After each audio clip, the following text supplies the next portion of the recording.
एक बार की बात है, प्रातःकाल जब राम और लक्ष्मण आर्षि विश्वामित्र के साथ मिथिलापुरी के वन उपवन आदि देखने के लिए निकले तो उन्होंने एक उपवन में एक निर्जन स्थान देखा। राम बोले, भगवान, यह स्थान देखने में तो आश्रम जैसा दिखाई देता है, किंतु क्या कारण है कि यहां कोई आर्षि या मुनि दिखाई नहीं देते? विश्वामित्र जी ने बताया, यह स्थान कभी महात्मा गौतम का आश्रम था। वे अपनी पत्नी अहिल्या के साथ यहां रहकर तपस्या करते थे।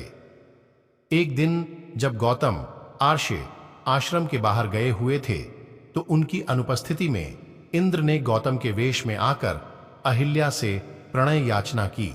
यद्यपि अहिल्या ने इंद्र को पहचान लिया था तो भी यह विचार करके कि मैं इतनी सुंदर हूं कि देवराज इंद्र स्वयं मुझसे प्रणय याचना कर रहे हैं, अपनी स्वीकृति दे दी। जब इंद्र अपने लोक लौट रहे थे तभी अपने आश्रम को वापस आते हुए गौतम आर्षि की दृष्टि इंद्र पर पड़ी जो उन्हीं का वेश धारण किए हुए था। वे सब कुछ समझ गए और उन्होंने इंद्र को शाप दे दिया। इसके बाद उन्होंने अपनी पत्नी को शाप दिया कि रे दुराचारिणी, तू हजारों वर्ष तक केवल हवा पीकर कष्ट उठाती हुई यहां राख में पड़ी रहे।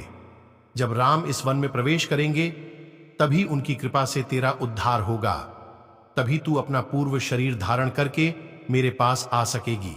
यह कहकर गौतम आर्षि इस आश्रम को छोड़कर हिमालय पर जाकर तपस्या करने लगे। इसलिए हे राम, अब तुम आश्रम के अंदर जाकर अहिल्या का उद्धार करो।